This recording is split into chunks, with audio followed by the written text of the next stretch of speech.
আপনি কি generic medicine use করছেন? জেনেরিক মেডিসিন ইউজ করা কতটা সেফ? আর গভর্নমেন্ট থেকে যে নির্দেশিকা দেওয়া হলো ডাক্তারদেরকে জেনেরিক মেডিসিন লিখতে হবে, তাতে সাধারণ মানুষের কতটা উপকার হবে জানবো এই ভিডিওতে।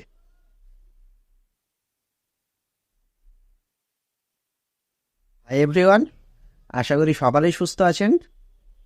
জেনেরিক মেডিসিনের কনসেপ্টটা হলো কোনো ব্র্যান্ডেড মেডিসিনের পেটেন্টের ভ্যালু শেষ হয়ে যাওয়ার পর সেই একই অ্যাক্টিভ ইনগ্রিডিয়েন্ট দিয়ে যে মেডিসিনটা তৈরি করা হচ্ছে সেটা হচ্ছে জেনেরিক মেডিসিন। তো এই জেনেরিক মেডিসিন একই ইনগ্রিডিয়েন্টের তৈরির সঙ্গে সঙ্গে তাকে সেই ব্র্যান্ডেড মেডিসিনের সঙ্গে বায়ো ইকুইভ্যালেন্স হতে হবে। তার অর্থ কি? সেই মেডিসিনের dosage form, safety, route of administration, strength, benefit, performance সেই সব কিছু সেম হতে হবে। কিন্তু এই মেডিসিনের উপরে কোনো পেটেন্ট নিতে হবে না। তাহলে পেটেন্ট না নেওয়ার কারণে এই জেনেরিক মেডিসিনের দামটা একটু কম হয়। আবার অন্যদিকে দাম কমের কারণে যে ফার্মাসিউটিক্যাল কোম্পানি সে মেডিসিনটা তৈরি করছে সে কী করে, অনেক সময় কালারিং এজেন্ট, তারপর বাইন্ডিং এজেন্ট, বিভিন্ন ধরনের ইনঅ্যাক্টিভ যে ইনগ্রিডিয়েন্টগুলো থাকে সেগুলো সঙ্গে সে কম্প্রোমাইজ করতে পারে। আর এই জেনেরিক আর ব্র্যান্ডেড এই দুটোর মধ্যে আরেকটা বড় ডিফারেন্স যেটা থাকতে পারে, সেটা দুটোর এক্সপায়ারি ডেট দুটো আলাদা আলাদা হতে পারে। তো এই জেনেরিক মেডিসিনের দামটা কম, তাই বলে কি কাজটা কম হবে? সেরকম কিন্তু নয়। আসলে এই জেনেরিক মেডিসিনের ক্ষেত্রে পেটেন্ট নিতে হয় না। তার research and development cost, marketing cost, advertisement cost সেই সব কিছু থাকে না বললেই চলে। সেই কারণে জেনেরিক মেডিসিনের দামটা কম হয়। তো যেহেতু জেনেরিক মেডিসিন এবং ব্র্যান্ডেড মেডিসিন দুটোর ক্ষেত্রেই অ্যাক্টিভ ইনগ্রিডিয়েন্ট একই থাকছে এবং সেটা একইভাবে তৈরি হচ্ছে, সেক্ষেত্রে বলা যেতে পারে যে জেনেরিক মেডিসিন ইউজ করা সেফ। এবং জেনেরিক মেডিসিন সম্পর্কে অথবা ব্র্যান্ডেড মেডিসিন সম্পর্কে আরও বিস্তারিত জানার জন্য আমাদের চ্যানেলে ভিডিও দেওয়া আছে, সেটা একবার দেখে নিতে পারেন। ভিডিওর আই বাটনে লিঙ্ক পেয়ে যাবেন। এতক্ষণ যেসব কিছু বললাম সেসব তো গেল পুঁথিগত ব্যাপার, সেসব তো বইয়ে লেখা থাকে। এর সাথে কি বাস্তবে কোনো মিল আছে? কিছুদিন আগেই ন্যাশনাল মেডিকেল কাউন্সিল থেকে হঠাৎ করে ঘোষণা দিয়ে দিল যে ডাক্তারকে জেনেরিক মেডিসিন লিখতে হবে। আগস্ট মাসের আশেপাশে ন্যাশনাল মেডিকেল কাউন্সিল হঠাৎ করে জানতে পারল যে আমাদের দেশের 20% জনসংখ্যা দারিদ্র্য সীমার নিচে, তাই তাদের হঠাৎ বুক টনটন করে উঠল আর ঘোষণা দিয়ে দিল যে ডক্টরস উইল রাইট জেনেরিক। তো প্রথম কথা হচ্ছে যে আপনি যদি জানেন যে এ একটা মেডিসিন সেটা হচ্ছে ব্র্যান্ডেড এবং বি হচ্ছে তার জেনেরিক, তাহলে আপনি জেনেরিকটা রেখে ব্র্যান্ডেড যে মেডিসিনটা থাকছে সেটা আপনি বন্ধ করে দিচ্ছেন না কেন? ব্র্যান্ডেড রাখার প্রয়োজনীয়তাটা কি? যেমন হিন্দি সিনেমার ডাবল রোল প্লে করা হয়, শাহরুখ খানের ডাবল রোল ধরে নিই, সেই রকমই ব্যাপারটা দাঁড়িয়ে যাচ্ছে যে একদিকে ব্র্যান্ডেডও থাকছে আবার জেনেরিকও থাকছে। আবার ঘোষণা দিয়ে দেওয়া হচ্ছে যে ডক্টরস উইল রাইট জেনেরিক। একটা ডাক্তার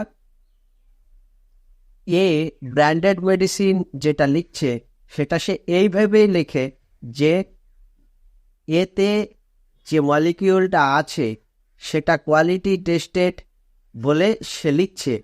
তার বিশ্বাস যে এই মলিকিউলটাতে ভালো কাজ করবে।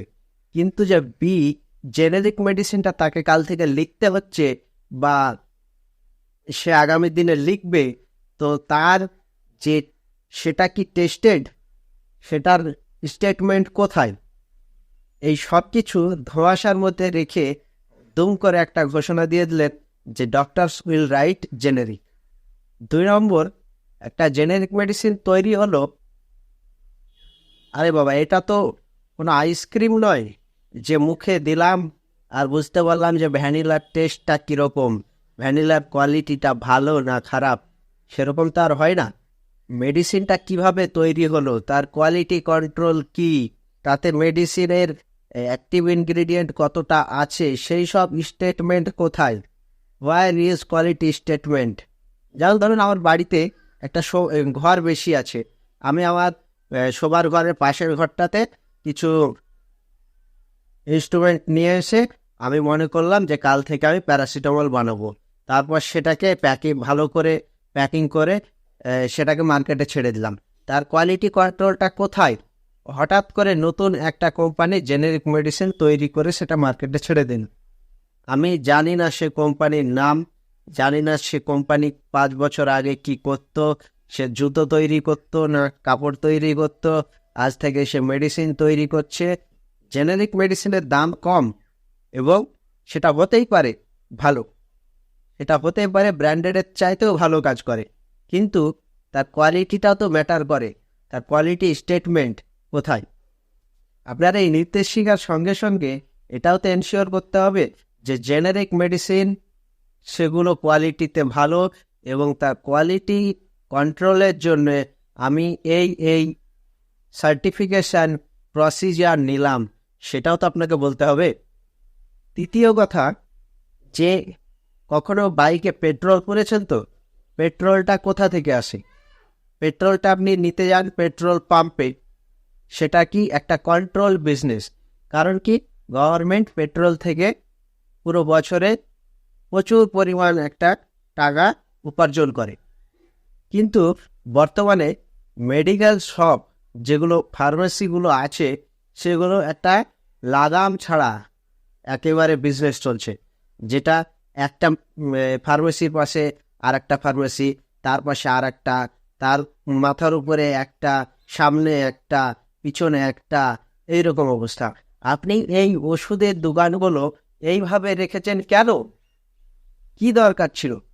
সাপোজ ধরুন একটা ডাক্তার জেনেরিক প্রেসক্রিপশন লিখে দিল, তারপর সেই প্রেসক্রিপশনটা নিয়ে যখন পেশেন্ট পাশের ফার্মেসিতে গিয়ে মেডিসিনটা নেবে, তার কি গ্যারেন্টি আছে যে ফার্মেসির লোক তাকে সেই জেনেরিক মেডিসিনটাই দেবে? আপনি কি এই দায়িত্বটা নেবেন না যে কি করে তাকে ঠিক মেডিসিনটা দেওয়া হবে? তার কি প্রপার প্রেসক্রিপশন অডিট আছে? কে মেডিসিনটা দিল, কোন মেডিসিনটা দিল, কেন দিল, সেই মেডিসিন খেয়ে পেশেন্টের উপকার হচ্ছে না ক্ষতি হচ্ছে, সেই মেডিসিন খেয়ে পেশেন্ট কতটা উপকারিতা পাচ্ছে, সেই সবের কি কোনো দায়িত্ব আপনার নেই? ফার্মাসি আউটলেটে যে এত বড় একটা গলদ আছে, এত বড় একটা ফাঁকফোকর রেখে দিয়েছেন, সেটা কে দেখবে? মেডিকেল কাউন্সিল এবং ড্রাগ কন্ট্রোল অফিস সবার একটা রেসপন্সিবিলিটি থেকে যায় যে এই মেডিকেল স্টোর বা ফার্মেসিগুলো আপনাদের রীতিমতো ভিজিট করা দরকার, সেগুলো ইন্সপেকশন করার দরকার, সেগুলো অডিট করার দরকার, সেসব কি কিছু আছে? আর 4 নম্বর যেটা, সেটা হচ্ছে জেনেরিক মেডিসিন খুবই ভালো, তাতে ট্রিটমেন্টের কস্ট কমে যায়, কিন্তু এই যে সস্তার মেডিসিন বলে যে ঢাকঢোল পেটাচ্ছেন, আরে মেডিসিনের 90% এমআরপি তো গভর্নমেন্ট কন্ট্রোল করে, কিছু লিমিটেড শিডিউল ড্রাগ ছাড়া 12 থেকে 18% জিএসটি তো গভর্নমেন্ট নিচ্ছে। যখন দেখছেন যে মেডিসিনের এমআরপি বেশি হয়ে যাচ্ছে, এই পার্টিকুলার মেডিসিনের দামটা বেশি হয়ে যাচ্ছে, সেক্ষেত্রে আপনি কেন মেডিসিনের এমআরপি কন্ট্রোলটা করছেন না? এই সব কিছুর ঊর্ধ্বে গিয়ে যেটা করলে সস্তা জনপ্রিয়তা পাওয়া যায়, যে একটা নির্দেশিকা জারি করে দাও, বাকি সব যেখানে যা যা চলছে চলুক। সস্তার নির্দেশিকা জারি করে দিয়ে আপনি সস্তার পাবলিসিটি পেতে চাইছেন, তাহলে এর টোটাল সামারিটা কি দাঁড়ালো? যে জেনেরিক মেডিসিন সেটা ভালো হতেই পারে, সেটা পেশেন্টের ট্রিটমেন্ট কস্ট কমাচ্ছে, সেটা খুবই একটা ভালো জিনিস, কিন্তু আমাদের তার সঙ্গে সঙ্গে কোয়ালিটি স্টেটমেন্ট সেটা দেখাতে হবে। তার কোয়ালিটি স্টেটমেন্ট কি সেটা জানাতে হবে। ফার্মাসি আউটলেটে যে গলদ আছে, যে ফাঁকফোকর আছে, সেগুলো ইন্সপেকশন করতে হবে, প্রপার অডিট করতে হবে, সেই সব একটা দায়িত্ব থাকে। মেডিসিনের এমআরপি কন্ট্রোল যেটা, সেটাও আপনার হাতে।